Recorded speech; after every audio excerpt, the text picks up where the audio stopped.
Appeal শুনানির সপ্তম দিনে এসে নির্বাচন কমিশনে ঘটল অনাকাঙ্ক্ষিত এক ঘটনা।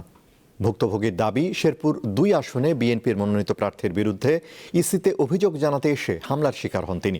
এদিকে ত্রয়োদশ জাতীয় সংসদ নির্বাচনে রিটার্নিং কর্মকর্তাদের সিদ্ধান্তের বিরুদ্ধে দায়ের করা আপিল শুনানির সপ্তম দিনে শুক্রবার 18টি আবেদন মঞ্জুর করা হয়।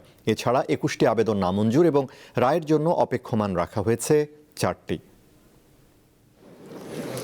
রাজধানীর আগারগাঁওয়ে নির্বাচন ভবনের অডিটোরিয়ামে তখন সবেমাত্র সপ্তম দিনের আপিল শুনানি শুরু। রিটার্নিং কর্মকর্তাদের দেওয়া সিদ্ধান্তের বিরুদ্ধে আপিল শুনানিতে অংশ নেন প্রার্থী এবং তার আইনজীবীরা। ঠিক সে সময় শেরপুর ২ আসনের বিএনপির প্রার্থী ফাহিম চৌধুরীর বিরুদ্ধে অভিযোগ দায়ের করতে এসে ইয়াজদাইন নামের একজন মারধরের শিকার হন। আইনশৃঙ্খলা বাহিনীর সদস্যদের সামনে এই ঘটনা ঘটে। হাইকোর্টের মাধ্যমে আইনজীবী ধরে আমি একটা রিট করছি। এই রিটটা শুনানির জন্য আমি আমার আইনজীবীর সাথে আসছিলাম। আমার ইঞ্জিনিয়ার ফাহিম চৌধুরীর লোকজন যারা আছে পদবী আমি প্রত্যেককে চিনি।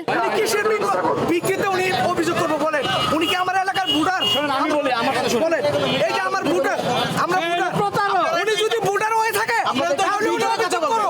মারধরের শিকার ব্যক্তির আইনজীবী জানান, দ্বৈত নাগরিকত্বের কারণে রিটার্নিং কর্মকর্তা ফাহিম চৌধুরীর প্রার্থিতা বাতিল করেন। সেই সিদ্ধান্ত বহাল রাখা দাবি জানাতে এসে হেনস্থার শিকার হন অভিযোগকারী। শেরপুর ২-এর ফাহিম চৌধুরী যে আপিলটা করেছে, সেই আপিলটা যাতে নামঞ্জুর হয় সেই মর্মে ওখানকার একজন ভোটার এমডি ইয়াজদাইন উনি একটা দরখাস্ত দিয়েছেন এখানে।